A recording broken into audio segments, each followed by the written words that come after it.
Kerajaan Sorga. Bertobatlah, sebab kerajaan sorga sudah dekat. Matius 3 ayat 2. Matius pada ayat di atas menggunakan istilah kerajaan sorga ketika ia mengatakan tentang pesan yang dikhotbahkan oleh Yohanes Pembaptis.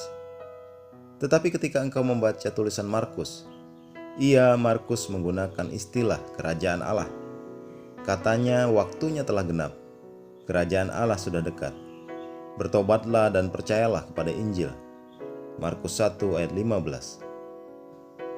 Setiap saat penulis Injil sinoptik, Matius, Markus, dan Lukas melaporkan kejadian yang sama atau mendiskusikan hal sama, dan engkau akan menemukan beberapa bentuk perbedaan.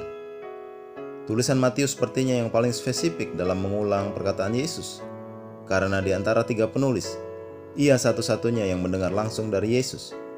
Satu contoh yang baik adalah ketika ia menggunakan ungkapan kerajaan sorga dan ketika ia menggunakan kerajaan Allah. Engkau mungkin bertanya, apakah ada perbedaan di antara dua perkataan tersebut? Meskipun secara sinonim digunakan, kedua pernyataan tersebut jelas berbeda. Kerajaan sorga adalah bagian dari kerajaan Allah, dibangun di bumi dan dikepalai oleh Yesus. Sebenarnya di dalam bahasa Yunani dipakai kata kerajaan sorga, yang artinya kerajaan dari sorga. Kerajaan Allah mengacu kepada kepemimpinan Allah, kekuasaan Allah, keberadaan Allah. Kerajaan Allah itu mencakup keseluruhan, melampaui wilayah yang biasa, mencapai sejauh hatimu. Itu sebabnya kerajaan Allah bisa dibangun di dalam hatimu.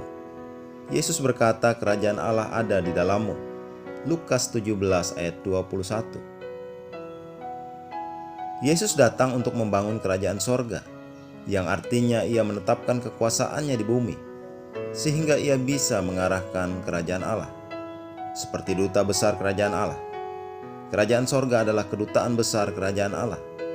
Jadi Yesus menetapkan markas besarnya di bumi, dan pekerjaannya adalah untuk membawa manusia ke dalam kerajaan Allah.